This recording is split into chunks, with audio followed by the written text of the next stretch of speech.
Guys and gals, thanks for hanging out with us today. It's Jason here from Ridgeline Overlanding, and we're going to do a little brief install video today. So let us check out these Auxbeam X Pro 3-inch ditch lights. Looking forward to getting these on. I'm really not happy with the ones that I have. We'll talk a little bit more about that, and we're going to get these on the truck, and next time it's dark out, we'll see how well they do. So let's have a look here. Oh, you are important. Well, that makes me feel good. Quick little unboxing, nothing too fancy, I'm sure. Another Auxbeam sticker to match that one. For some reason I thought it was yellow, but looks like it's amber. Matches Sean and Teddy's Jeep lights. Anyway, you can choose between amber and clear lenses. We'll be keeping the ambers on there. And we're gonna wire these into an existing setup, so we'll talk more about that once I pull the truck into the garage.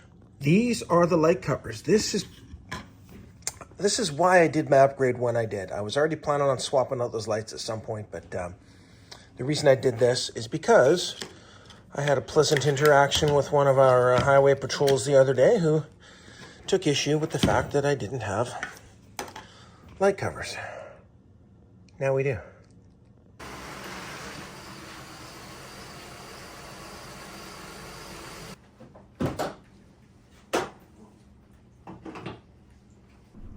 As you can see, these are not wet on the outside. They're wet on the inside. A little closer look here, you can see my stainless steel hardware, not so stainless. And when these do dry, they are very medium gray. They are no longer black, so they don't look great. The performance is okay, and the biggest reason I got rid of them, at least the reason I got rid of them now, was again, to get the Auxbeams with the covers. I could have jerry-rigged something up, but it's my daily driver, and I use it for business, so I want it to look good. I've already got the mirror brackets, as you can see. These are from my man Ian at No Low Designs, and we're going to be wiring it into the existing Auxbeam gang controller here. So this is the part that goes under the hood. Simply pop this off, and we will just take the wiring from here and get it on in. And then for those of you who aren't familiar with this kind of a system, it's all run off of this inside 8-unit controller. So that's a very handy way. So you're only running one wire through your firewall, and then you actually do all your hard wiring for all your accessories out here. I'm a big fan of cable management, keeping everything as clean and tidy as possible, so I ran these along using split looming and P-straps, just drilling them into the plastic in the cowl area, so it only takes a few extra minutes to do it right.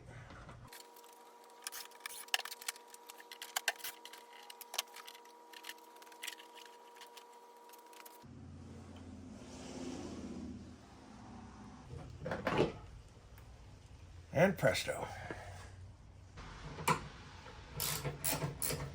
If you don't have yourself a set of ratchet and combination wrenches, go out and buy them. Even if you buy some cheaper ones like I did, they are fantastic.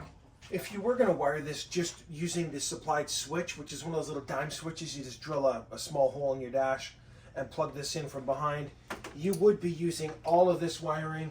You'd be using the relay, you'd be wiring this directly to battery, positive and negative, and then here's the actual wires that will go to your lights. What I will be doing is just using these parts to get a good waterproof quick connect to the lights, and then cutting off whatever of this I don't need. Looks like these are going to mount in pretty much the same way. We'll see just how stainless the stainless steel hardware proves to be. I've not looked at the instructions. I'm not really one for instructions, especially when it's a job I've done before. Okay, we're going to have to improvise, because this bolt is too big for this hole, and it's also going to stick down and jam into the hood. So that's not awesome. Looks like we're going to have to take off the mirror brackets and drill a bigger hole, and then I'm going to have to rust paint it. So we might not be getting this job done today. Dang. We need to make the hole bigger. I'm not going to lecture you on how to do that. You know the drill. Get it? You know the drill. I know.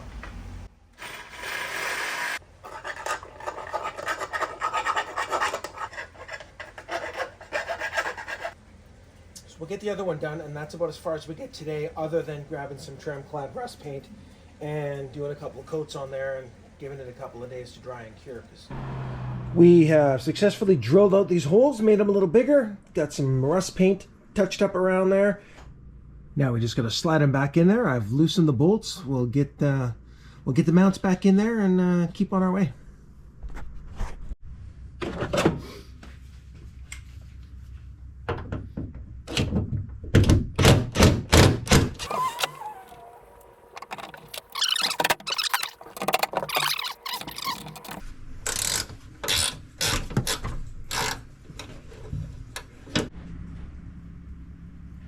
Off to a good start. So we're going to dress this up. I do like using the split tubing. It gives it a OEM look. Someone's looking under your bonnet, and I can see that you've done a nice clean job.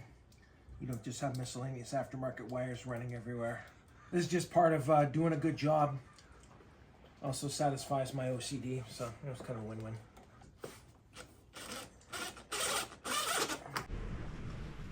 This is proving to be a little more challenging than I wanted it to, so we're going to employ a couple of tricks here. First, we're going to put some painter's tape down on the hood to protect the paint. And then, we're going to get ourselves an extra set of hands. There we go, finally. We'll get her all tightened up, and then we can start looking at actually wiring this thing up. Second light is on, wires are run.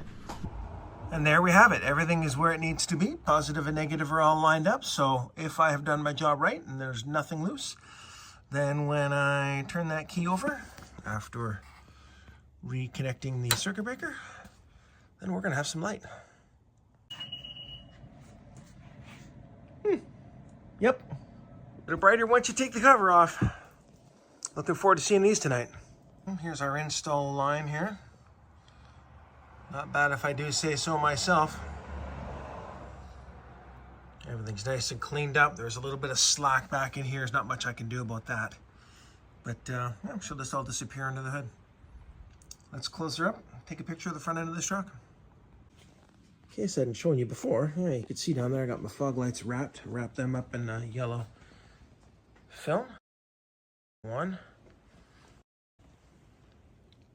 2, looking good. Well, there we have it. The lenses look quite amber, but they show quite yellow, which is nice. Even in the garage here, you can see it's a nice yellow beam. So we'll get these guys aimed up all nice once we're getting ourselves some darkness. And yeah, it's time to hit the trails. Probably gonna head on Saturday with Kurt and Jeff. These lights were very effective out on the trail as we hit dusk and then outright dark. They lit it up really nice, and you know what? My GoPro 10 really likes filming these amber lights. Highly recommended, my friends. So my friends, thanks for hanging in there. It took me a few extra days. I had to do some, like I said, get some drilling, custom fitting done, and then some rust painting. So until next time. And apparently there will be a next time. Go play outside.